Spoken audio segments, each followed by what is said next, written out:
Hello, everyone, and welcome to the home of beer, the home of cheese, the home of Jacob Collins. And it's everybody's favorite Jacob Collins. It's the Milwaukee Mile, and welcome to P1 Broadcasting. You've got Murph and the aforementioned Jacob Collins ready to bring you 140 laps of INDYCAR, iRacing, INDYCAR Open, top split action. And Jacob, you know this place pretty well. I know this place pretty well. This is an amazing facility. For those of you who don't know, it is the oldest racetrack in the United States. First opened as a horse track, Jacob, in 1876. How about that? Yeah, it's incorporated into the fairgrounds here in Milwaukee, used for the state fair just about a week or two ago. It would have been a good spot for a jet ski race with how much water was standing on the track. So hopefully they've got that cleaned up here for the upcoming event this weekend. Hopefully so. This track traditionally home to two events, the first of which usually happened right after the Indianapolis 500. That was a casualty of the open wheel split. There was always a second date around the state fair, which is where the race is currently held. Is that not right, Jacob?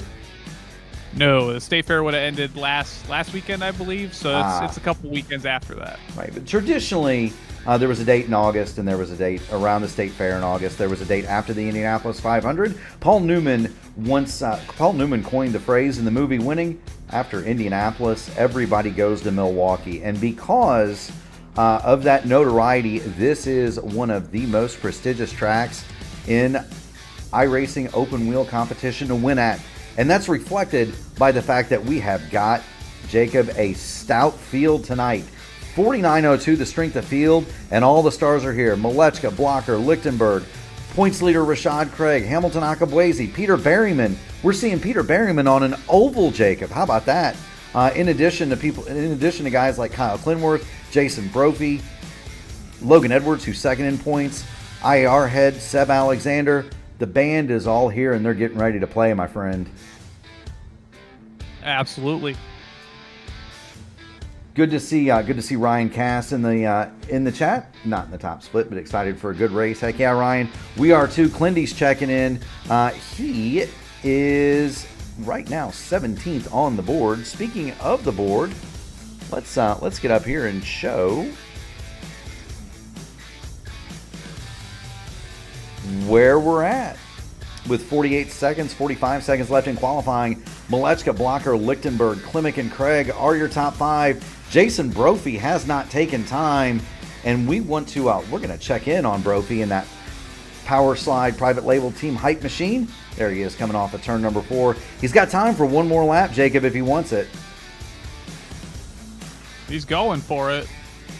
First lap was fourth quick. There you see Brophy all the way down around the bottom through turns 1 and 2. These corners are identical, but they are different, and Jacob and I are going to talk about that here in just a little bit off of turn number 4, where she can get just a bit loose with you. Brophy comes across the line with 10 seconds left, and he'll go to second quick, knock Adam Blocker off of that front row. And that, Jacob, is going to leave us with a grid. How about that, brother? Looking forward to it. I knew you would be.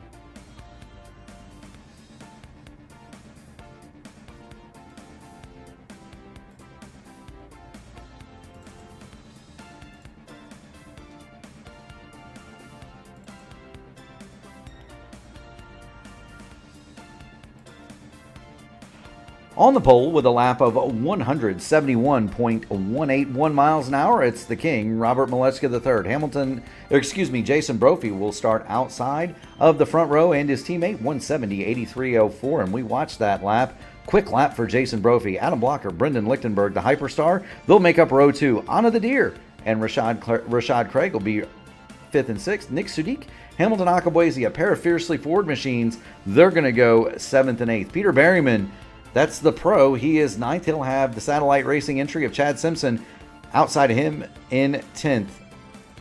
In 11th, you've got the old narc brain, Logan Edwards. Seb Alexander is 12th. Alan Bruteau, 13th. Ty Keela, 14th. Caleb Brashear is 15th. Alexander Miller, the 3rd. He was the last car in, Jacob. He's going to start 16th. Rob Unglakus, Uncle Rob, will go 17th. Clindy, Kyle Clinworth is 18th. And the 19th car, no speed for Ellis Spice. And that's where we are as we get ready to head for the grid here, Jacob. That's a pretty quick bunch. Yeah, and it's quite a big time spread from the top to the bottom of the timing sheet. We see Milewaukeee at a 21.104 down to Clenworth at a 22.361. So it's going to be interesting to see how much of that is all quality pace or if there's something more to be gained on the race cars for some of these cars towards the back half of the field. You know, we'll definitely have to see it as the field begins to roll. Who do you like in this one? We've got a lot of big guns, and of course, we would be remiss if we didn't talk about the points, because we've got a battle for those points right now, Jacob. Rashad Craig, with three races to go, including this one, holds a 170-point advantage over Logan Edwards. Alan Berteau is third with on 1197. Anna Klimek, 1136. And Seb Alexander rounds out the top five with 1019. That would be a huge deal for any one of those drivers to win the championship. You've got 3 races left. The best 8 results count. 2 of those 3 races here and at Nashville are on the oval before the finale at Road America. And so do keep an eye on those drivers. Rashad Craig, Logan Edwards, Alan Berteau, Anna Klimek, and Seb Alexander are the top 5 in points. Of course, the Summer Series, Jacob, tends to be a little bit slower, does it not? Yeah, it tends to, and especially with that season finale at Road Atlanta, you got to imagine a lot of guys are maybe going to kind of rest on their laurels a bit. But we're under green here, and Milewaukee's off. My apologies. I am not quite there. I must be pretty far behind. There we go. So I just now have them, well, and I can't get back live. Hold on just a second, fans. We're going to speed through the first couple of laps, and we are off here in Milwaukee. I don't know what happened there, Jacob. But for whatever reason, I was way behind you. Well, it looks like we've got about a 3-car breakaway near the front with Milewaukeee, Brophy, and Blocker. And then Lichtenberg's kind of in an island by his own. And then we've got a train of Craig, Sudik, Akabuezi, and Anna Klimek. It's kind of the next bunch of cars. They were double file the opening 2 laps, but managed to get single file as Hamilton looks to the inside on his teammate of Sudik. Yeah, that would have been Hamilton Akabuezi. He swung that car way to the high side, did Hamilton Akabuezi. Adam Blocker looking underneath Jason Brophy. There's Hamilton. We'll get back to Blocker and Brophy because Blocker has made the pass. The Dark Knight has gone by the black and green machine of Jason Brophy. Move Adam Blocker in a second, and he'll set off in chase of Robert Milewaukeee III. Kind of talk about, Jacob, the line here. It is a little bit different in each corner, and we're going to jump right on board here with Adam Blocker and just kind of show us around the Milwaukee Mile. Yeah, you'll kind of see a number of cars want to run right above the black asphalt on the bottom on corner entry, kind of dip into it and dip out through 1 and 2. And then in 3 and 4, they kind of want to stay about the same arc, but it's later, right? You want to turn in a bit later, get arced in a bit further down, and then come off. Part of that's due to the corner approach is slightly different due to the track actually having a slight hill each direction, kind of like Indianapolis does, where the straightaways are basically going uphill both directions to get set up for those corners. So not to mention that just the speed you're carrying through the corners gets a bit wonky when you're moving at the speed that these Indy cars do. So it's definitely a bit of a blender as you trip your way around this relatively flat track here in Wisconsin.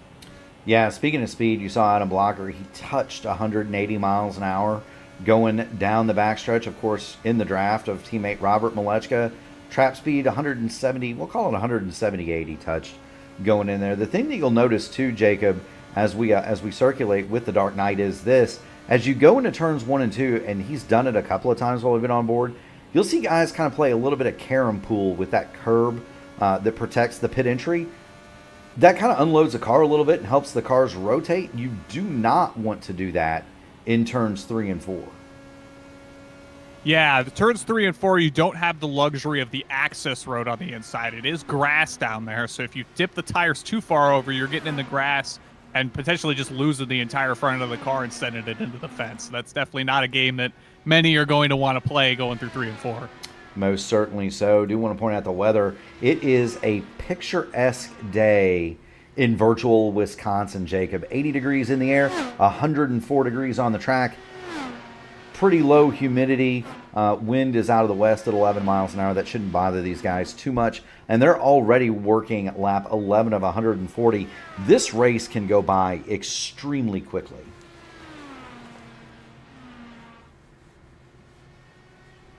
Yeah, it's much like Iowa in that the laps just kind of keep clicking off as long as the flag stays green. It's when the race comes to a halt under yellow that you start to see kind of the pace of the race slow down dramatically.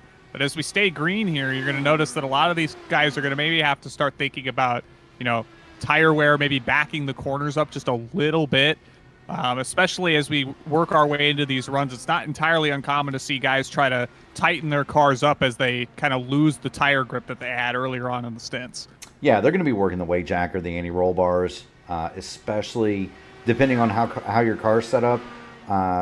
I know a lot of these guys at the front might like their cars to drive off the right rear. There are some in the field that like them to drive off the right front, and it depends on how you have that car set up. The other thing is traffic is going to come extremely quickly. If we jump on board the roll bar for Robert Milewaukeee, he is only 6 seconds away from putting a lap on Robin Glankus, Ellis Spice, Caleb Brashear at the back of this field. And you kind of caught him a glimpse. They're only about a straightaway ahead of Milewaukeee. He is tearing through the Milwaukee Mile. 22-1 that last time. Those in the back of the pack, 22-9. They are almost a second off the pace. And that is a huge, huge pace disparity once Milewaukeee arrives on the scene here. Yeah, that's kind of one of the interesting pieces of this track, too, is it drives a bit more akin to a road course with the way that the corners are relatively flat. You are technically having to make, almost 4 proper turns around here to try to get the cars around here as quickly as possible. So it's going to be interesting to see if Rob can catch this traffic, if they play enough of a factor, or if they opt to play nice and kind of roll out of his way. Yeah, that's going to be a huge story. And traffic is always a story here at Milwaukee or any IndyCar short track. And you can see the 3 power slide machines have moved out and away from Brendan Lichtenberg. Milewaukeee with a second, a little bit more than a second lead over Adam Blocker, same distance back to Jason Brophy. Brendan Lichtenberg is almost 4 seconds in arrears of Jason Brophy in this top 3. Meanwhile, we've got a fight for 6. Rashad Craig has it on the outside. Nick Sudik trying to get underneath him to go past Rashad Craig. Slams the door on the outside. Craig is running a little bit higher line than we see the guys up front doing, but no way through for Nick Sudik. Yeah, and that is something that kind of works in your favor here, especially when you're trying to hold cars off, is it's very difficult to gain a run on the inside, on the exits of the corners when you have a car to your outside, because you're not able to use as much exit of the corner to kind of build your momentum, build your speed. So you got to be very, very deliberate with where you put your car, even as the attacking car, to try to generate that run to get maybe alongside the car you're trying to make a pass down the front straightaway or the back straightaway, and then kind of inch your way towards them onto the next corner. You're exactly right. Speaking of making passes, we're about to see some passes. Robert Milewaukeee III has caught the back of the field. That is Uncle Robin Glankus there in 19th. Ellis Spice in 18th, just ahead. And this could get interesting for Robert Milewaukeee, because he's not been in dirty air. He's not had to deal with traffic thus far. And now he's got Robin Glankus directly ahead. Yeah, Glankus opts to hold the high line and let Milewaukeee through. So we'll see if other lap cars down the stretch here play nice. But that is something you kind of have to consider, and that's why lap traffic plays such a big factor, right? Is you're no longer getting the clean air on the front of the car in a number of cases. So you're not able to run maybe quite the same line or even quite the same speed that you would like to through the corners, and that puts you back towards maybe the clutches of an Adam Blocker or Jason Brophy. as they maybe are able to get through the traffic a bit better than MILWAUKEE here at the front. Yeah, you said it. That exchange cost Robert MILWAUKEE a couple of tenths of a second. What was 1.1 seconds dropped down to 9/10 of a second. Adam Blocker gave a little bit back, but he gained in that exchange. And how good you are through traffic is going to be a huge, huge decider in this race. Speaking of deciders, let's go a little bit further back in the field and check out Kyle Clinworth. He is all over the gearbox of Alan Bruteau. Bruteau, known as a road course specialist. Clindy, well, he's an oval guy, and he's trying to give that rogue racing machine a good ride up toward the front. There you see Clindy working on Bruteau. This is a battle for 14th, and these guys know they have got to get going because they know Robert MILWAUKEE is coming. Yeah, we see Kyle kind of wait for Bruteau to track out and is going to make a look to the inside here coming into 3. Probably not going to be able to carry the momentum through the corner, as it's very, very difficult to keep that run generated, as we kind of discussed earlier. Yeah, and that can be very frustrating for the guy behind if you're Kyle Clinworth. It can be very frustrating because he knows he's got a faster car right now than Alan Bruteau, but he can't quite make the move stick. I'd suspect the same thing is true of Nick Sudik and Rashad Craig. We watched them earlier. You've got Logan Edwards, the old narc brain, and there he is. He is all over the back of Chad Simpson. There are a lot of guys that feel like they can move forward, and they just can't get it done. As we saw Clinworth in the background, he dives to the bottom of Alan Bruteau one more time. Yeah, it's all about where you're able to generate that speed through the corner, right? As those cars that are maybe running above that black patch in the corners are maybe able to carry a bit more entry speed, a bit more exit speed as a result. And they're not, those cars that tuck all the way to the inside are having to scrub a bit more of that speed, and they're basically relying on being alongside partway through the corner to try to make their move. They most certainly are. We want to flop back to the front because Adam Blocker has now caught Robert MILWAUKEE for the lead. It was over a second. Now it's down to just 3/10 as MILWAUKEE is trying to navigate through, I believe that is Caleb Brashear in front of him in the Luke Mansky Autosports machine, trying to get past where Ellis Mice and Rob Unglakis played pretty nice. Caleb Brashear has decided he's going to fight, and that has cost Robert MILWAUKEE his big lead over Adam Blocker. Yeah, as Blocker starts to maybe look to the inside of Rob going into turn 1 here. It's going to be interesting to see if he can hold that momentum, as we see a bit of a bobble from Blocker onto the entry of turn 1 there. Maybe he wasn't quite expecting how his car was going to respond. Well, I think you had a situation there where, Jacob, where MILWAUKEE took a pretty wide entry. Blocker got to the bottom and then got to the bottom with clean air, and then that vanished when MILWAUKEE got to the apex. And Blocker, Adam may just not have anticipated, the way that the handling changed directly in that moment. Both these drivers, highly experienced. They are teammates. They are working together in their respective discords. Nobody be fooled, right? Speaking of nobody, we have a ton of people watching this one, Jacob. Do want to give a shout out to our fans. If you haven't already done so, make sure you smash the like button on the video, ring the bell, and be notified of all future P1 broadcasts. Robin Glakis has hit the pit lane. He's got the black flag, and caution is on the speedway, and Ty Keela is on the pit lane as well. What has happened here? There's Ty Keela. He is in the black and silver Rogue Racing entry. And where comes Alan Bruteau? And I bet these two cars are going to meet in the middle, Jacob. Yeah, it looks like Alan maybe comes up a quarter of a lane, and then Ty comes down about a quarter of a lane, and then there's just carbon fiber shrapnel all over the track and ties into the wall. Yes, there are. Meanwhile, everybody, we are in the window for pit stops. I would have to believe everybody is going to hit the pit lane here, with the exception of Ellis Spice, Caleb Brashear, Robin Glakis is going to stay. He was on the pit lane anyway, and he's just now leaving. So he'll come back around and try to make up at least one lap as we watch the race onto pit road.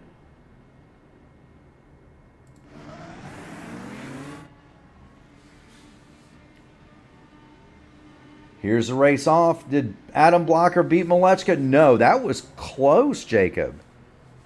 Yeah, Blocker shot to the outside of the pit lane and just ran out of time, basically, by the time Rob got moving to get by him. So that's going to put Rob back to the front. We'll see how long it takes for maybe Blocker to start looking on this next run to make a move on MILWAUKEE. Yeah, let's see it. Adam Blocker is second, Brophy third, Lichtenberg fourth. Hamilton Akabuezi has moved to fifth, and that is your top five here. There's Lichtenberg in the I-5G machine. We haven't talked about him much, but he has been firmly ensconced in that fourth position for most of the run. Hamilton Akabuezi for Fiercely Ford and P1 Docks. There he is in fifth. Behind him, points leader Rashad Craig. And Rashad is the meat in the Fiercely Ford sandwich, because right behind him, you've got Nick Sudik in the teal and black Fiercely Ford entry. There he is. Anna Klimek, Anna the Deer, runs in eighth, just ahead of the Apex Racing Team Pro, Peter Berryman, in ninth. And Chad Simpson for Satellite Racing, he runs in 10th. Seb Alexander is 11th for Indy Alliance Racing.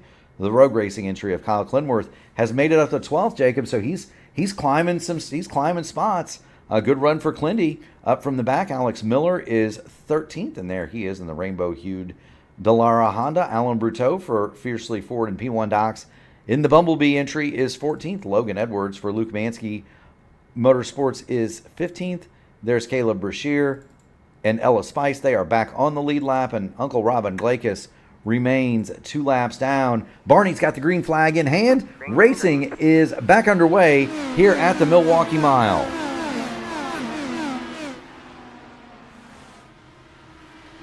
Down through turn 1 we go, and I believe that's Clindy in the back. He's trying to make a move on Seb Alexander. I saw Clindy flash to the high side of Alexander. Now he's looking low. Chad Simpson goes high. We're about to be 3 wide here at Milwaukee. That doesn't work. Simpson backs out of it. Yeah, through that whole exchange, Hamilton got a huge run through 1 and 2 on Lichtenberg and takes away the 4th place spot from him. It'll be interesting to see if Hamilton can reel in that power slide trio at the front and maybe make some moves. Cold tires, caution flag, the best opportunity to make a move. Brendan Lichtenberg slides high out of the aero wars from Hamilton Akabuezi. Rashad Craig chooses wrong, and Nick Sudik will flash underneath. Moves Sudik to 6th. Rashad Craig to 7th, and Craig way up in the high line. He's going to get a huge run on Sudik and try to repay the favor.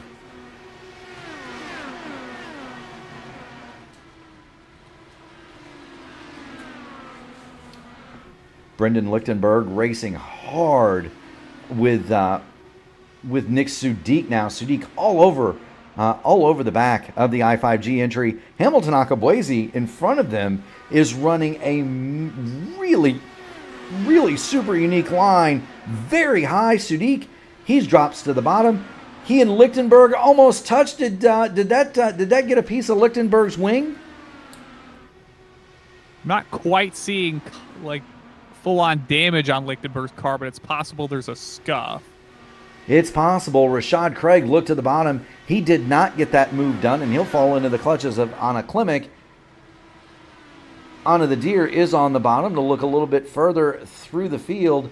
Peter Berryman is going to be under attack here. He's got Seb Alexander and Kyle Clinworth. Now, Berryman noted as a pro, and he is very, very, very quick in that Apex Racing Team entry.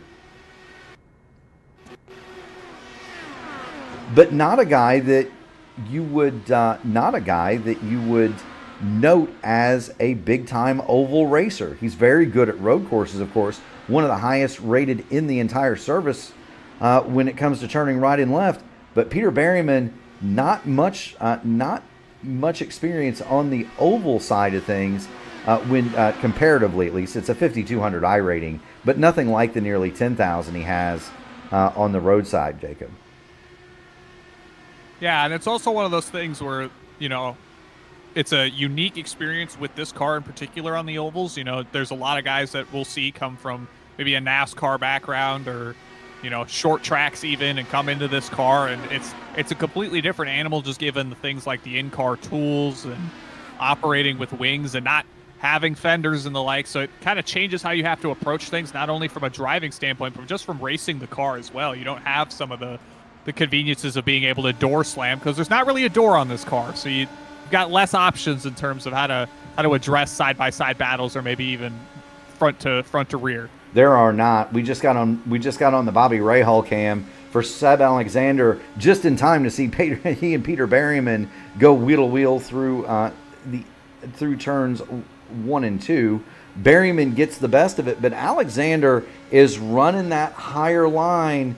Seb Alexander may yet prevail in this battle. Peter Berryman wants to hug the bottom, and Seb, he's up there in that second lane, Jacob. Yeah, Seb's probably looking for a way to stay out of the dirty air of Berryman in front of him. Not to mention it may be better on tires to kind of run that slight lane up. You're not having to turn the car quite as far down, and on the long run, that may pay off in droves as Alexander starts to generate a run down the backstretch here going into 3. He can get there, but getting there is one thing. Getting to the man is one thing. Passing him is quite a different thing. And as we saw with Rashad Craig and Nick Sadiq, if you guess wrong on the car in front of you, you are absolutely going to hit a wall of dirty air and go nowhere. Seb Alexander, though, generates the run on the high side. He's going to swing to the bottom. That's where Berryman wants to be. Alexander right up against the curbing. Peter Berryman swings high. Yeah, and Seb's far enough along where if he can get a decent entry into 1 and 2 here, he might be able to make this pass off the 2 here.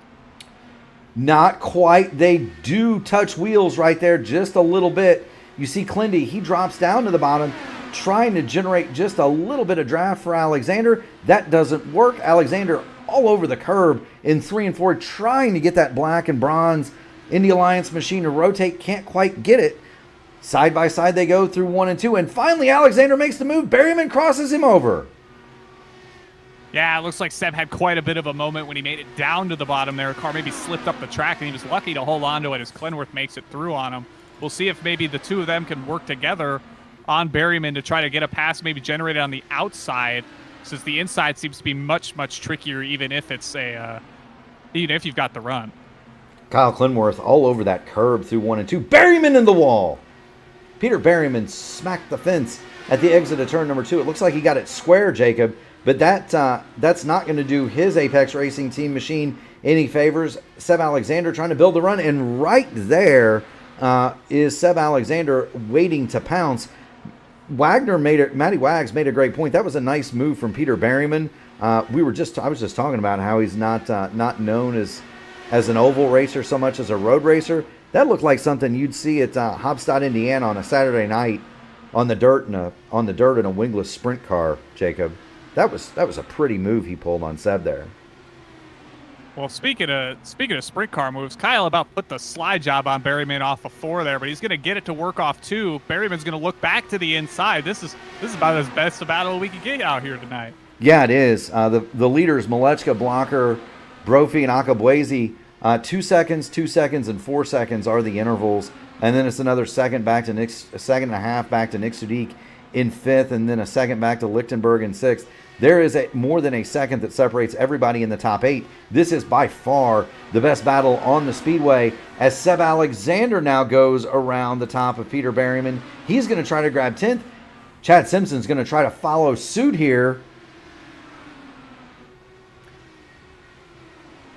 Yeah, what we're kind of immediately seeing with this kind of exchange here is that once that top side kind of can get far enough along the car on the inside, it's very, very difficult for that car on the inside to hang with it and try to regain any sort of momentum. So they almost have to start conceding position just to hop back into line to get another chance at it, as we see Berryman try to generate a run down into 1 here, looks to the inside again. But again, that outside line's just holding more ground, able to carry more corner speed, and he might fall into the clutches of Alexander Miller behind him now. Yeah, he is going to fall in the clutches of Alexander Miller. And most of the guys in this field, most of the drivers in this field, Berteau would be another one like Berryman, more noted as a road racer than an oval racer. Alan Berteau runs along in 14th. Peter Berryman is 12th in this field. That is not a position that a driver of his caliber is accustomed to being, Jacob.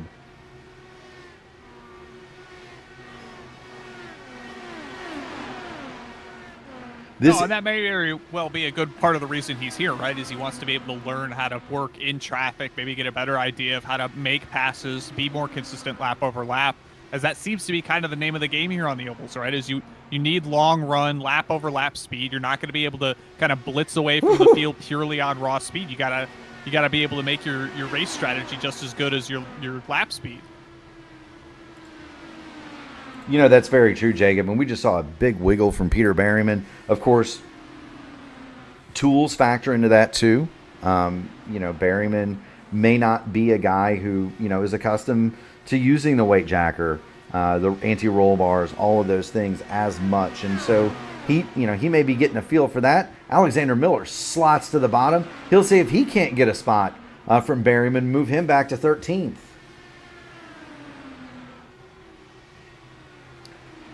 Big dive from Miller in 1 and 2 here. He gets in front of him, but can he clear? Brutteau, big run on the outside, manages to clear both of them. Berryman's looking back in on the inside. Yes, he is, but the preferred line really is that second lane that you see the rainbow car of Alexander Miller running in. Alan Brutteau has a huge run on the outside, but he has nowhere to go. And I think I'll have to bill Matty Wags right here. Berryman, the more he fights here, the hotter his tires are going to get. It's not a hot day, but you can't abuse and overuse.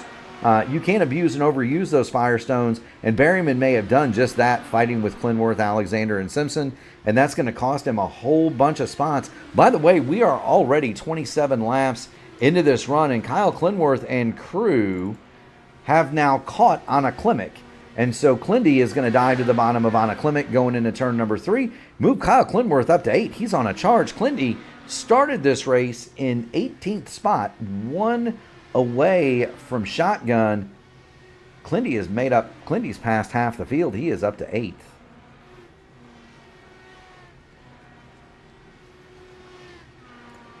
So great run for...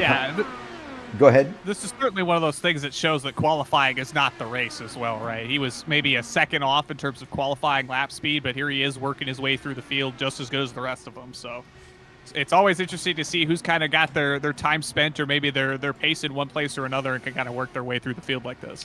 You know, that's a great point. You would expect the power slide, the i5G, you would expect those cars to be fast in qualifying. Seb Alexander has now caught Anna Klimek, and Seb is going to try to work his way into the 9th spot. But you would expect those guys to be fast in qualifying. I can tell you, from my experience, the Indy Alliance cars, they don't put a huge amount of emphasis on the qualifying setup. As you see Seb Alexander move through Anna Klimek, move Seb into 9th spot, Klimek back to 10th. You don't see them put a huge emphasis historically on qualifying pace.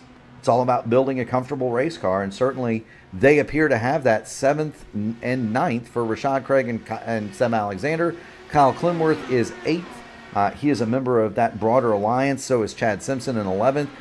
They didn't qualify well, but they've got some fast race cars.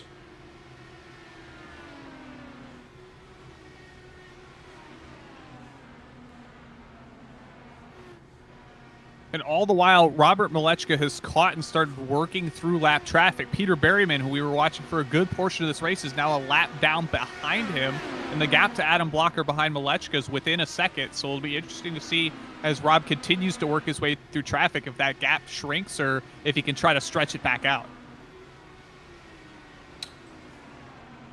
Absolutely. Adam Blocker has dropped back to a second. He is having all kinds of problems getting past Peter Berryman. Berryman does not want to see that spot, and neither does Caleb Brashear. Brashear and Berryman battling for position, as is Logan Edwards back there. Those cars are racing right around Adam Blocker. Blocker cannot find a way through. He's going to throw it 3 wide down to the inside, see if he can't get 2 for the price of 1. Oh, barely manages to clear his, I believe that's Berryman on the high side, trying to stay hanging tough, maybe try to stay on the lead lap. Very close call for Adam Blocker.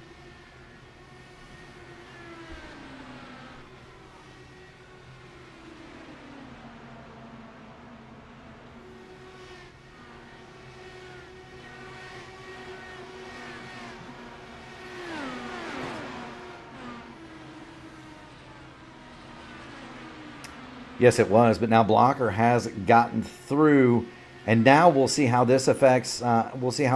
Jason Brophy running along in third, and is that going to give Hamilton Akabuezi, Nick Sudik, and Brendan Lichtenberg an opportunity to close this gap? The bigger mess that these leaders get into, the better it is for the cars 4th, 5th, and 6th as they try to give chase.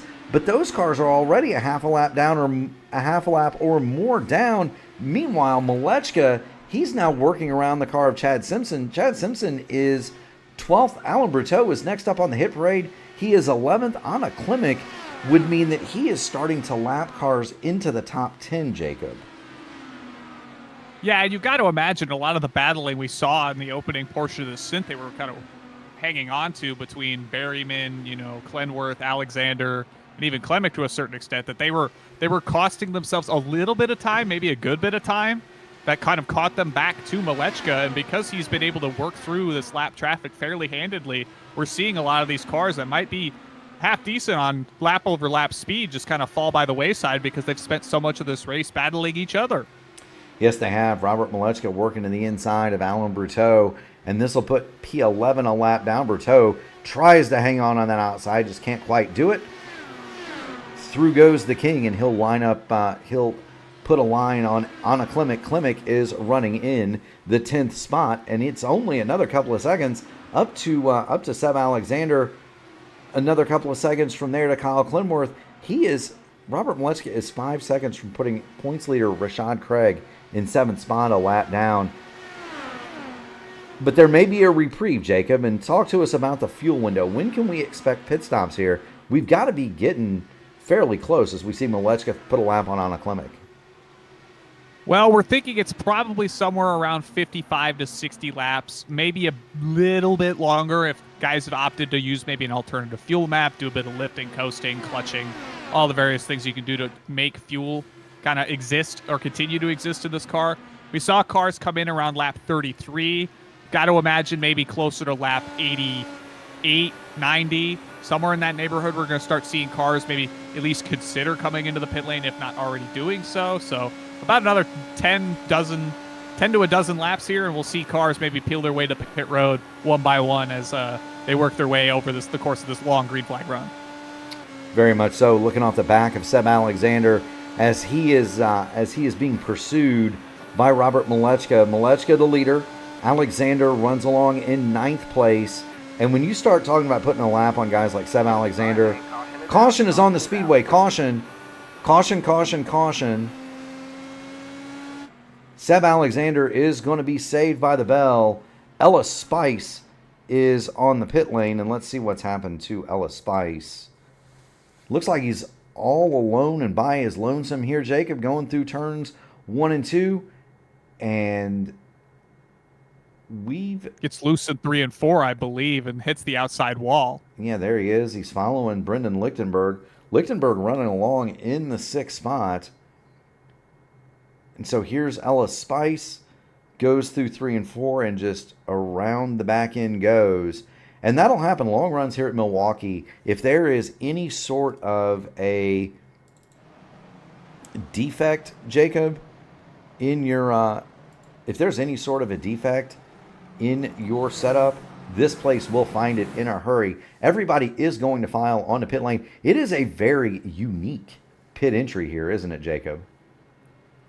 Yeah, you'll notice how it kind of is partway down the front stretch and very, very sudden to get onto the pit lane. That's because of the access tunnel to connect into the track from the fairgrounds is actually right there before the pit lane. So they can't make the pit lane any longer just given where that access tunnel is. So it's a very sharp turn in, not to mention that the pit lane wall here at Milwaukee goes quite a ways towards the entry of turn 1, which we've seen cause a number of issues over the years.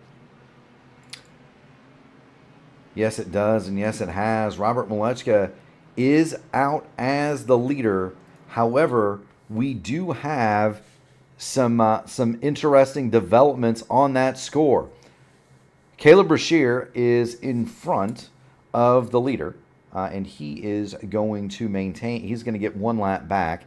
He pitted 6 laps ago. He's a lap down, and so Caleb Brashear is going to come back out, and he is going to get his lap, or at least one of his laps back. So he'll move through.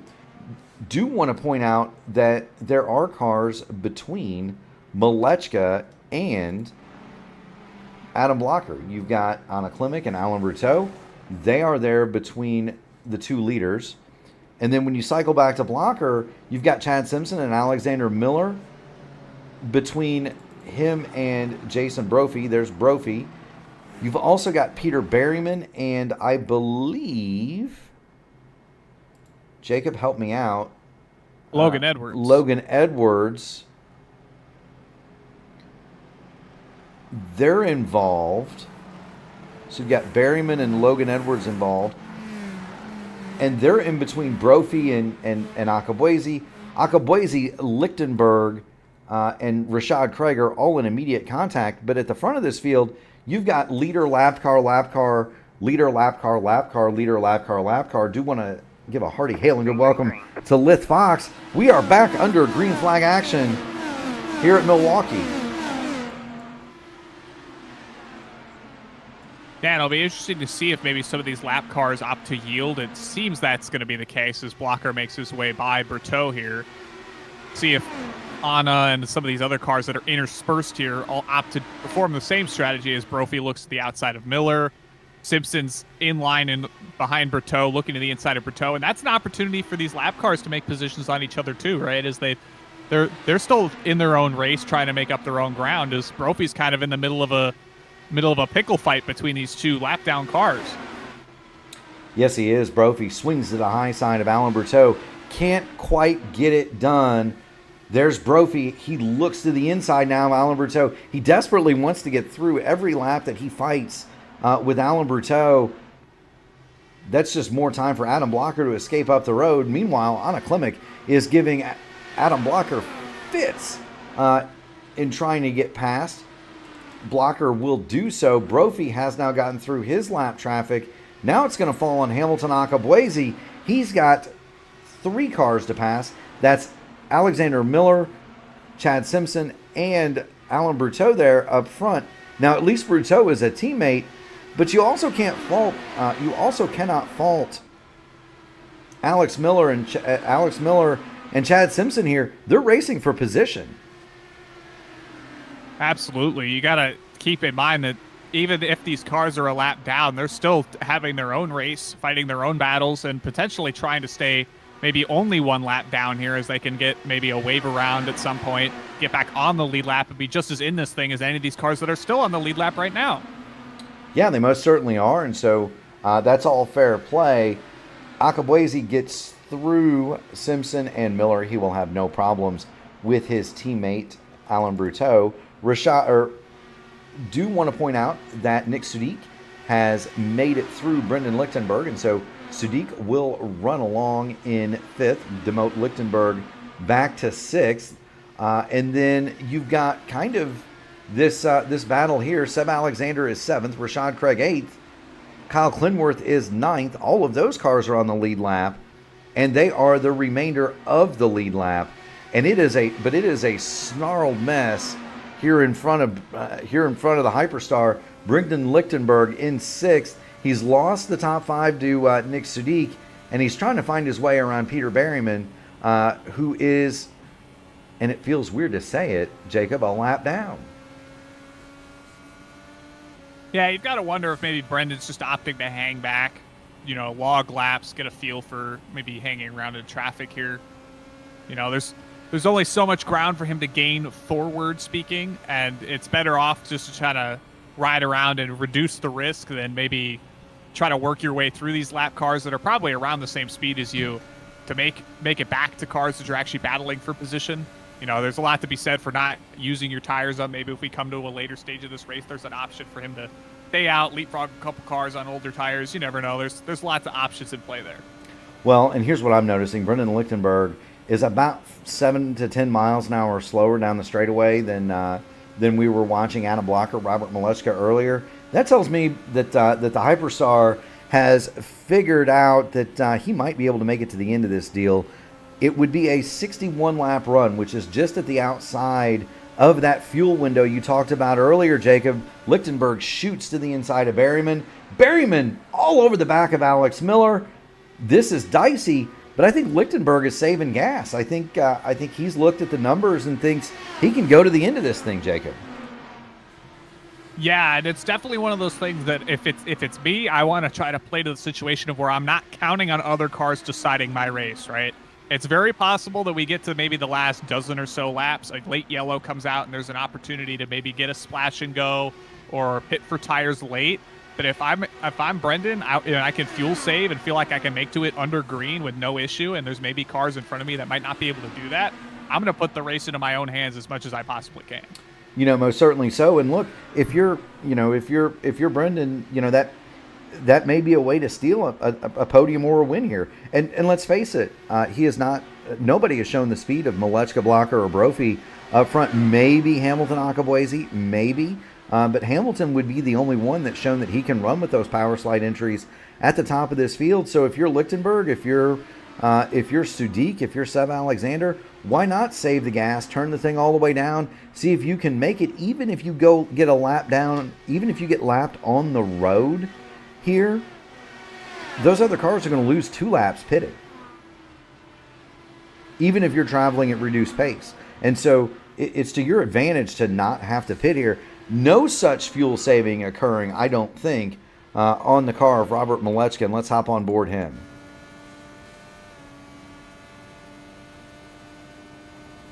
Yeah, see, he's up around that 180 mile an hour mark going down the front straightaway. That does not indicate to me that Milewaukeee is saving at all, Jacob. Well, it's also entirely possible he's got some voodoo magic that we don't know about, that he's able to get a bit of fuel saving in there. Even if it doesn't look like it, right? Were you in that race at Michigan where he ran like, you normally in Michigan, right, you can get 40 laps pretty easily if you save 41, 42, 43, you're kind of an alien at saving, and Milewaukeee ran 48 laps or whatever it was on a tank? Yeah, yep. He would have been the guy. Now, Milewaukeee would have been the guy in that race that we would have searched his fire suit, the fire bottle, and his helmet for extra bags of gasoline because he seemed like he made it forever in that race. But I want to say it was 47 laps he went. Anyway, Milewaukeee very good at saving fuel, and he may very well be, but it's not indicated by the lap times. He's running around 22 flat, which that's basically where he's been once the new goes off the tires, and we're 20 laps into this run. Meanwhile, Seb Alexander has now caught Brendan Lichtenberg. Lichtenberg has been stuck behind this Berryman and Alexander Miller battle, and that's allowed Seb Alexander to get into the mix here, and this is the best battle on the track for position. It is Lichtenberg 6th, Alexander is in 7th. Indiana versus Sweden, I believe, if I've got that right, Jacob. Not quite sure where Mr. Lichtenberg's residing these days. Last I understood, it might have been Iowa, but maybe I'm the confusion there. So we got an international cast of characters here. Let's just put it that way. It's a state that starts with I. How about that for Brendan Lichtenberg? He's got a mirror full of Stockholm. That's for doggone sure. Seb Alexander has been flying through this field, and he has caught Brendan Lichtenberg in pretty short order. The good news for Lichtenberg is he's got Peter Berryman in front of him, and Berryman is running an ultra high line, and so even if Seb goes to make that high-low move, he's not going to be able to. There's dirty air at the top. Well, it's also possible he finds the pocket in between them. The one thing I'm kind of noticing is Brendan's more committed to the bottom, and there is maybe about a half lane of air in between the cars. Until about the midway point of the corner, we see Seb doing a lot of kind of blipping of the throttle on the corner exit to try to stay in the clean air on as much throttle as he possibly can. So we'll see if he can kind of navigate this situation of having effectively every lane blocked ahead of him. Yes, he is. And what Jacob is talking about is if you look in between the i5G machine directly in front and then the Apex Racing Team car, 2 cars in front, there is a sliver of dirty air. We'll do the same thing with Peter Berryman or with Brendan Lichtenberg. But that's what Seb is aiming for right there, that pocket in between the two. Lichtenberg behind Peter Berryman, he's looking for that same thing. He's getting it by going all the way to the bottom. You see, that's Alexander Miller in front of Brendan. but he's getting it by going all the way to the bottom. Miller not going to the bottom. Peter Berryman is going all the way to the top. Lichtenberg gets the air on his left front wing by going lower than Alexander Miller.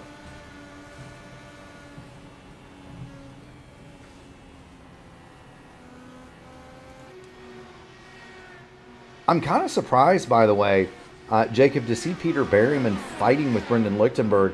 Although they are not on the same team, there is a connection there.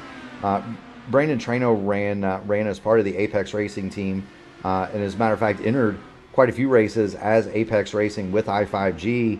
And so there is a corporate relationship there, maybe? Jacob, maybe? You know, Mark, I think sometimes we have to go back to the reason everybody's here, and that's to have some fun. And I think Peter's just out here to have some fun, man. Come on. You know, if I was here at Milwaukee, I'd be having some fun behind those main grandstands. Jacob mentioned that this is part of the fairgrounds. There is a permanent state fair here, and if you come to Milwaukee, just on the other side of the main grandstand is the beer garden for the Wisconsin State Fair. And it is a pretty doggone good place to enjoy a beverage and a plate of your favorite fried food before an IndyCar event, Jacob. You should. Well, you're in Wisconsin. It's got to be a big old pile of cheese curds, Mark. Come on now. You know, I did see somebody. I did catch somebody down there eating French fries that had cheese on them, nacho cheese on them. I had a cheeseburger that was deep fried, so. You can get all kinds of stuff down there, man. It's great. Meanwhile, Alexander, Lichtenberg, and Berryman, while we talk about cheeseburgers, are going 3 wide. Lichtenberg staves off the charge. Alexander is going to fall back. But that got pretty dicey. And these guys need to get going. And they know they need to get going because Robert Milewski has crept into the picture. And he is now right behind Kyle Clinworth, looking to put Clindy a lap down. Yeah, it's time to get the triple butter burger off the grill and get it moving. That's the way I see it here tonight. For those of you not in the Midwest and not fans of cheese, that would be a reference to Culver's, a famous Wisconsin institution. Although they've spread pretty much. They've got them in Florida. Well, that's a Wisconsin institution before it's a Floridian. This is true. That's for sure. I am partial to the cheese curds myself. I like the Reuben sandwich, actually, from Culver's. If you wanted to put me on the spot, Jacob. Well, you know, it's hard to go wrong with a big old thing of custard and a nice burger from the Culvers. That's right. That's right. You know, you could also, you know, when you're in Wisconsin, you have to stop off and get some Spotted Cow beer. That's a necessity. Another Wisconsin institution. I'm fairly certain that in Milwaukee you can get just about any kind of beer you would desire. Is that still true, Jacob? I'd like to think so. You've got a brewery about every city block at this point, the way it seems. I'm sure somebody's got a map that you can consult to see where exactly you got to go to get whatever you're fixing for. Maybe you should. Maybe if there isn't one of those, you could be the one that started it up. We're watching Brendan Lichtenberg. He continues to try to work through Peter Berryman. Hasn't been able to do it. Robert Milewski has now put a lap on Rashad Craig and Kyle Clinworth. He's going to drop to the bottom of Seb Alexander. Robert Milewski has now lapped up to 7th place. He's going to look at P6, Brendan Lichtenberg, here in pretty short order. And he is not that far away from putting a lap on Nick Sudik either. No, I don't think Rob's interested in our beer discussion either because he's putting down solid laps, lap over lap, kind of just working his way through the field here, clicking off the last of the maybe 30-some-odd laps we've got left to go here. And he wants to maybe get a beer at the end of this one.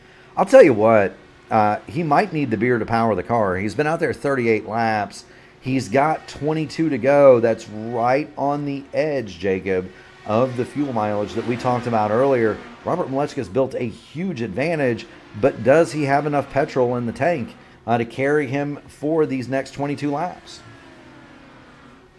Well, I'd imagine some of this lap traffic running for him has managed to get him to save at least a little bit, if only through not being quite as on the throttle corner over corner. But only time will tell. Yes, it will. It's been a clinic for the King. He flashes through under Barney. Lap 120 of 140 is in the books. We're going to flip it. We've got 21 circuits left, about 20 and a half. It's all Robert Milewski at this point. Adam Blocker, and here he is in second. He's working his way through the traffic that Milewski just carved up. There's Adam Blocker in second. Jason Brophy makes it an all-power slide, top 3. Hamilton Akabuezi is 10 seconds behind Milewski, Blocker, and Brophy. Akabuezi runs in 4th, and there he is in the P1 Docks Fiercely Ford machine. Same for Nick Sudik. Those two cars run together more or less. They're about 10 to 11 seconds behind the leader, so half a lap down. Brendan Lichtenberg in the I5G car has now gone a lap down. Lichtenberg is in 6th. Seb Alexander is 7th. He's followed by Rashad Craig in 8th. And there are the two Indy Alliance machines. Rogue Racing's Kyle Clinworth runs along in 9th. Anna the Deer, and there she is. The Taylor Mills Racing entry is in 10th. Alan Bruteau follows Anna Klimek around. Bruteau is 11th. Chad Simpson runs along in 12th. For Satellite Racing, Alex Miller, the independent in the Rainbow machine, he is 13th. Peter Berryman, the pro from the Apex Racing team, is 14th. He is 2 laps in arrears, as is Alex Miller. There's Logan Edwards in 15th for Luke Vansky Motorsports. Same for Caleb Brashear in 16th. Ella Spice, Uncle Robin Glakis, and Ty Keela are out of the event. There's not really anywhere that's a battle on the racetrack. Sadiq about half a second behind Akabuezi, Jacob. Rashad Craig and Sam Alexander are close, but those two are teammates, and I doubt very much that Seb is going to put his teammate anywhere near danger, given that Rashad is leading the points.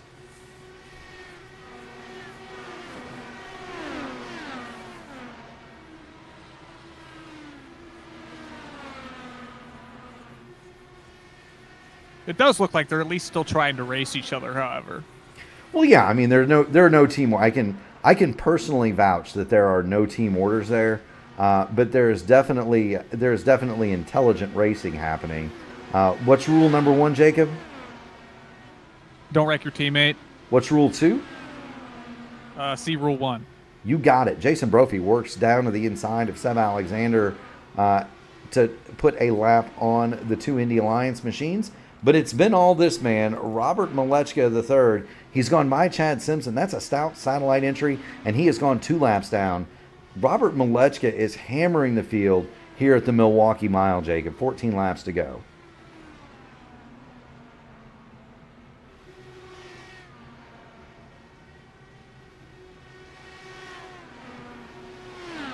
Yeah, this is definitely one where when you see Milewski in the windshield, you're just like, well, I gotta figure something out, because if he's up to me, I've gotta find some more speed. It has definitely been a situation where it may have been kind of a multi-class race, and it's still kind of that way. Milewski and Blocker, they're on an island unto themselves. Jason Brophy is kind of just a shade slower than Milewski and Blocker. And then you've got the Fiercely Ford machines of Akabuezi and Sudik. Then you've got Lichtenberg. Then the Indy Alliance machines, and then kind of everybody else is how it's been. Milewski has Alan Bruteau and Anna Klimek in front of him. Now these two are battling for position. Klimek has gone past Bruteau, and Bruteau immediately finds himself under fire for the race leader, about to go 2 laps down.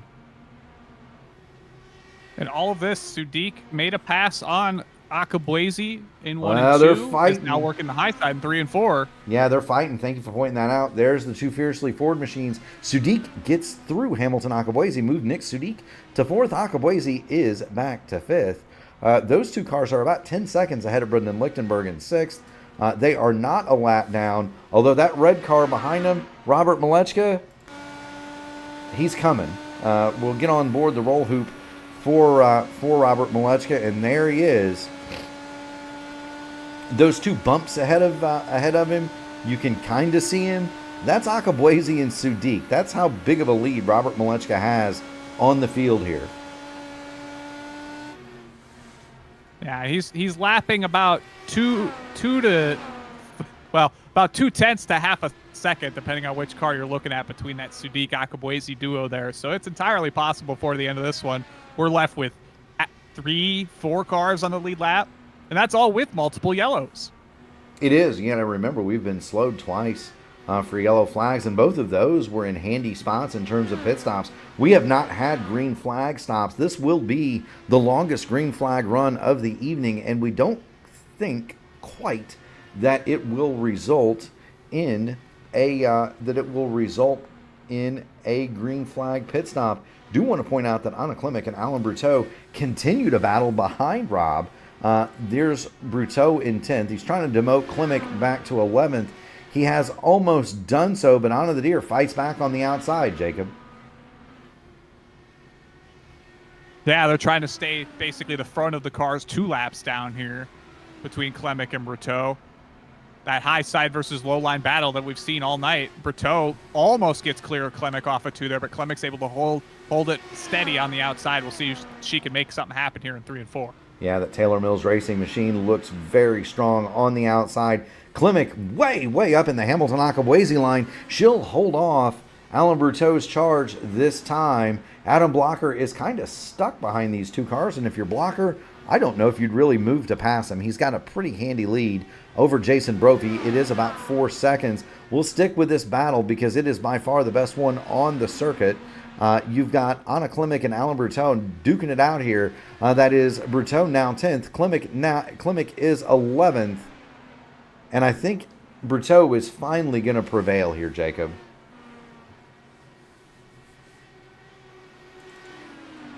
It looked like it might have been a bit of a struggle to hold that high line for Klimek. Speaking of prevailing, it is now 2 laps to go for Robert Milewski. He has lapped everybody up to 5th place in what can only be described as a dominating performance. Get that man a trophy full of cheese curds and an ice-cold Schlitz. That should be the trophy when you win in Milwaukee. Cheese curds and a Schlitz. I think that would be fitting. Robert Milewski is going to come down. He's going to grab the white flag. 1 mile to go for Robert Milewski.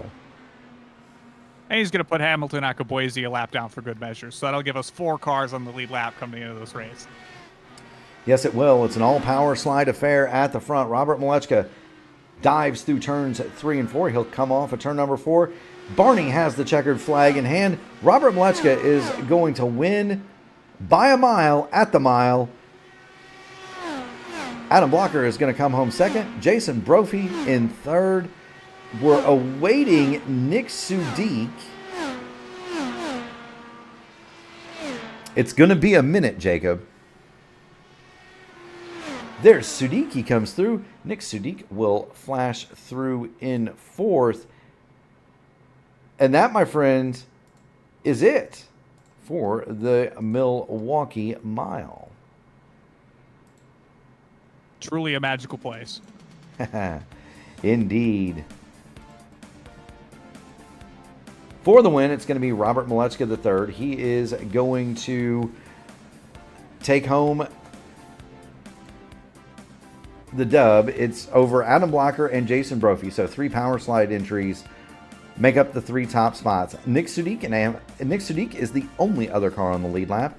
He will run 4th. Hamilton Akabuezi is going to finish 5th. Brendan Lichtenberg in 6th for Team I5G. The 2 Indy Alliance cars, Rashad Craig and Seb Alexander, will roll 7th and 8th. Kyle Clinworth is going to come home in 9th. He brings up the balance of the cars 1 lap down. 2 laps down in 10th is Alan Bruteau. In 11th, Anna Klimek. Chad Simpson will be 12th. Alexander Miller that is 13th. Peter Berryman 14th. Logan Edwards 15th. Caleb Brashear is 16th. They are the final finishers. All of those cars 2 laps down. Ella Spice, Robin Glakis, and Ty Keela did not finish.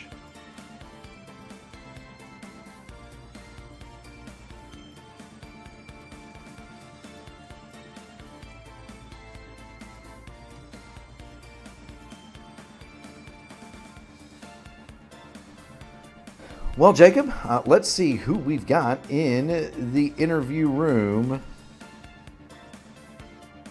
Nobody wants to talk to us. I'm just kidding. You got to know after 140 laps here at the mile, some of these guys just want to get up, stretch their legs, and use the restroom. And there's Jason Brophy. Mr. Brophy, you've got Murph, you've got Collins in the P1 broadcasting booth. You got a copy? Yes, I do.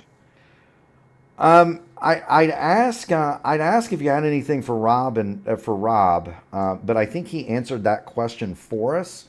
Talk to us about the racing out there and what made you guys just so much better than the rest of the field. No, I had nothing for Rob, but I kind of knew that coming in. Yeah, we worked on the set, obviously, and Oh yeah, we found some stuff, and it worked. Maybe didn't expect to be this good, but car was really good. Little bit fidgety, but I think really good balance, really good in the short run and the long run. Just let us do what we wanted, especially short run. Like I think that's our biggest improvement ever since Iowa. We kind of found some stuff that worked on short run. Now we've made it live a little better. Still some work to do. Not perfect. There's a lot of stuff we need to look at and optimize and figure out. But overall, I think just really good balance of the car. Could maneuver around, especially at the end of the race. I found going through traffic, moving up to the center lane and cutting later. I had a little more ability to do things, maybe than I wanted. I underfilled myself, but so did Rob. So it's not really that different. We both ran out of fuel basically at the line, on that last run. So I a little excessively didn't necessarily need to do what I did, but nothing for either of the two teammates in front of me. So a lot of hard work for us three on the setup. Just figuring, I say us three, but figuring some stuff out. And it paid off. And Alex Russell, but he had to do coke testing tonight. Those pesky professionals, right? Mr. Collins? Yeah, did you feel like maybe you would have had a bit more of an interesting time had the race stayed green for a bit longer, maybe through the midway portion? There weren't those early yellows. Or do you feel like the race shaking out the way it did was about all she wrote in terms of position shuffling or any battles you would have had on track? I would like to see it stay green just out of intrigue. I think Adam and I were basically on the same fuel number there. I was doing a pretty good job on that first run relative staying with them and saving the fuel. I think I was better at saving fuel and keeping pace than trying to go, faster. Second run, I caught up a lot as they got to traffic, but then, getting through traffic, I wasn't as good. I made an adjustment in the car, had a little wing, and it was too much on that second run. I half spun, lost their draft, and just kind of rode.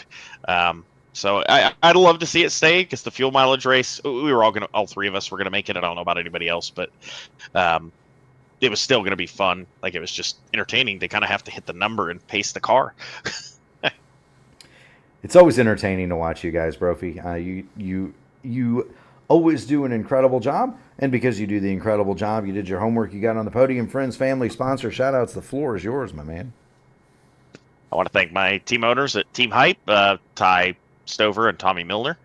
You guys for broadcasting this. My Power Slide teammates, as I said, Rob, Adam, Alex, all worked on this pretty good. I got it started. We did quite a bit of work yesterday, really, just to kind of give us an idea, because there's a lot of stuff to figure out. If you're going to short tracks, we weren't great at Iowa, even though we won. Hamilton had us covered, and so figured I want to do a little work and figure it out, especially since in pro we weren't the best here.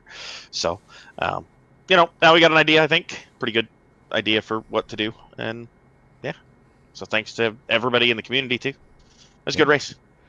Was a good race. Thanks so much, Jason, for stopping by. Keep going fast and having fun, buddy. Will do. That is Jason Brophy. He is the bottom step of the podium. For the middle step, we bring in part two of the Power Slide trio. That is Adam Blocker. Blocker, you've got Adam, you've got Murph, you've got Collins in the P1 broadcasting booth. I have to ask, with a setup that was clearly superior to the field, did you ever feel like you were approaching cars too quickly, and did it create any issues for you as you were trying to get by some of the slower machinery?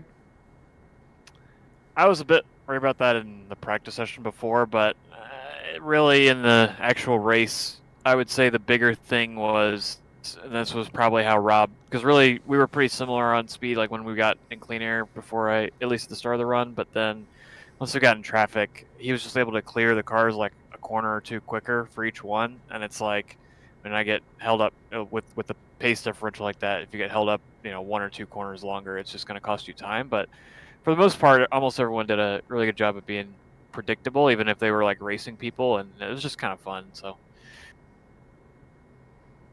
there you go, Mr. Collins. Yeah, we saw a couple early yellows kind of break the race up. Do you feel like maybe if the race had stayed green and more of those lap cars were kind of already put by the wayside come the later stages of the race, you might have been able to have something for Rob? Or was there just kind of the way that the race played out was going to play out pretty much regardless of how those cautions came out? I was hoping it would be a green race the whole way because you had to fuel save to do it on a one stop if it went green. And I thought, actually, I was in a slightly better fuel position than Rob, and I think I was being a little bit more efficient on how to do it, which is why I was like following a lot closer in the first stint. And really, I think that was my opportunity. There was a point in the first stint where I got really close, and I was still like map 4, map 5, like saving. But maybe I should have gone rich for a couple laps to just like actually try. I didn't really even try to pass him, and I should have maybe just tried to pass him then to get track position. Because I mean, in hindsight, like realistically, once we got going, I mean, I didn't really have anything for him. But realistic, if I passed him, he might have passed me back anyway. So I don't know. I mean, I'm still trying to shake some rust off from. I've only done like 1 or 2 races in the last 3 months, so. Well, I'll tell you what, there was no rust evidence, Adam. Your O is pretty quick when you show up. It's pretty rare to see in the season, so want to thank you just from us for stopping by. It's always good to have you in the field. With that said, friends, family, sponsor, shout outs. The floor is yours, my man. Yeah, I just want to thank y'all for covering the series and everybody for showing up for the race. It was a good race, and really just want to thank everybody on Power Slide. It's a really fun group to race with, and nights like this when we build a good setup and we're really fast are really fun. So yeah, catch y'all at one of them soon. I should be able to race a lot in season 4, hopefully. So yeah, no worries. Maybe Jake. I know Jacob and I are going to be in Milwaukee, so maybe we'll catch up with you and enjoy a refreshment. I hear they do that well up there.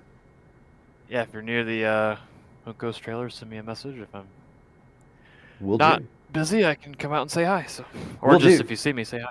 It's you guys ran pretty good ran pretty good there last year. My only thought is I hope it is not as hot as it was. Last year it was a scorcher, I remember, especially on Saturday. So hopefully it calms down a little bit. Although Jacob, the local knowledge, Mr. Collins over here has told us that they were about ready to turn it into an unlimited hydroplane race a week ago. So we're hoping we get all the water out of that joint before we get there, right? The weather looks pretty nice from when I looked. It's like mid 70s and 80s. So, and yeah, obviously we were fast there. We were fast at Milwaukee and Nashville, and been fast on all the ovals so far this year. So definitely looking forward to it. And we have some ideas on how to improve the car over last year. So yeah, hopefully we can get another podium or better. So that's the goal. So. Absolutely. Well, good luck Sunday. If we catch you, we catch you. If we don't, good luck to you, sir. Keep going fast and having fun, Adam. Yep, enjoy it. Absolutely. That is Adam Blocker. He is, by the way, the engineer for Connor Daly, and so Jacob and I will be cheering for Connor Daly and that team in the stands at Milwaukee. Probably a guy who could race the car about as good as Connor Daly, Robert Moleczka III. Rob, when you've got Brophy and when you've got Brophy saying he doesn't have anything for you, that says something. Truly a blitzing of the field, lap everybody up through P4. What made your car so superior to everybody else's, do you think? That's a great question because I did not build the setup, so I just showed up and drove. So yeah, it was one of those you showed up, sat down, and they said it's fast, hang on. Is that how that worked? Yeah, exactly. Like credit to Adam, Alex, and Jason for putting in a few hours over the last couple days. Because right when I started driving a few hours ago, we kind of knew we had something figured out there. And when the car is that good, it makes it pretty easy to drive. But then you kind of start pushing the boundaries of how fast can you really go, and that's when I think myself, Adam, and Jason all had a few moments there where we just kind of pushing the car too much, more than it was actually capable of. But yeah, it was a pretty good race, obviously for us. This is the first, I think, open race with this new update at Milwaukee, and I'm really glad really nothing changed racing line-wise, because it looked like we had 3-4 lanes that people could use, and different kind of entries as well and exits. So, once everyone kind of catches up and puts in their own work, I'm sure we'll see some really good racing there as we do in real life. Yeah, I mean, there were definitely all three. There were definitely three lines for sure working, and there was the top to bottom that was working too. I asked Blocker this, and I kind of got to ask you too. Was there ever a point where you thought that the speed difference between your car and some of the back markers made for a hairy moment, or was it pretty smooth sailing? Honestly, pretty smooth. What I've kind of learned just over the years is, corner entry, just back it up, let the cars ahead of me kind of dictate where they want to go, and then I knew our car was so good that I could kind of put it wherever. So if they ran bottom, I could run lane 2 or 3, and vice versa. So never had really an issue. It was mainly I think our gain really is middle of the corner. So we never had really any issues like exit or entry, because it seemed like everyone was pretty even on speed there, at least from what I could see. So, yeah, really good job to the field for not having many cautions. It looks pretty simple, but it is a tricky track, because if you touch a seam wrong or catch the apron just barely, you can be sent around. So, yeah, good race. Yeah, I'll turn you over to the far more competent and intelligent Jacob Collins. Collins, take it away. Yeah, we saw a couple early yellows maybe shake up the strategy a little bit. We heard guys kind of talking how they would have liked to have seen it go green. Were you maybe in the minority camp of wanting to see it play out the way it did, where you could get a gap on the field through the yellows, or were you hoping it for it to go green as well? Yeah, so I can tell you a quick story. There's a pretty funny conversation in our voice chat, because we had no idea what the race distance was up until I think maybe 5 minutes before the race, and Adam said it was 170. Or 140, sorry, 140. And, we're kind of doing the mental math in our head, and it's like, can we make this? And so, Jason and I were kind of joking with Chris, now Adam making a massive fuel save, right? But, if it wasn't green there the entire race, I would have made it barely. I was trying to get to 71, which I think would have been possible with the traffic I would have caught, but it would have been really close. So, if I could have got 71 there, it makes that second stint way easier, because 70 was actually really difficult to hit. So I was hoping it went green. I'm assuming most people behind me were in better fuel shape, with kind of being in traffic the entire time while I was in clean air. But it would have been interesting if it went green, but it would have really kind of tested the skills of who could stay consistent and patient with the fuel. Yeah, very interesting indeed. That was one of the things I was kind of curious about. We had thought that the window was going to be about 60, and you guys certainly right on the edge of that, but had that covered too, Rob. And so you had everybody covered for everything really today. And with the win go the spoils, that means you get the mic. Friends, family, sponsor, shout outs. The floor is yours, sir. Yeah, of course, like every week, thanks to you guys for taking the time out of your evenings and doing the broadcast for not only Open, but IIS and Fixed Series. And, once again, shout out to Jason, Alex, and Adam for doing the setup work over the last few days. And thanks to Philip Kraus for being super annoying in chat. Always love the interactions with your friends and with your friends in the Discord, right? That's what makes it fun. And speaking of fun, keep doing just that, Rob. Keep going fast and having fun, buddy. We'll see you at the next one. Yeah, thank you. Take care. Yes, sir. That is Robert MilewauKee III. He is the winner tonight here at Milwaukee. And Jacob, a more dominating performance, I don't think we're gonna find for a while. Well, yeah, especially with the way Nashville kind of shaped up as we saw earlier this season in the Oval Fixed Series. It doesn't look like that's going to kind of spread out at all, so it's going to be more of a who's at the front and can hold it sort of race. We'll have to see.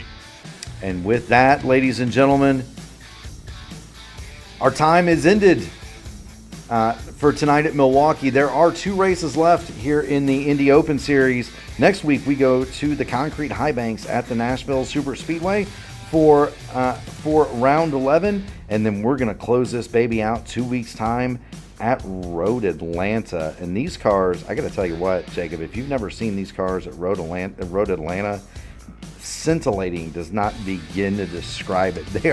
They are a ton of fun to drive, and they are an absolute blast to watch. So keep that circled on your calendars. Speaking of calendars, tomorrow we're going to have the Indy Oval Tuesday Top Split presented by Techtopia. That's going to happen live from Kentucky at 8:15 p.m. We do not have any Wednesday action, so a Wednesday off. On Thursday, it's going to be the AMA at Blackmagic Studios Grand National Series.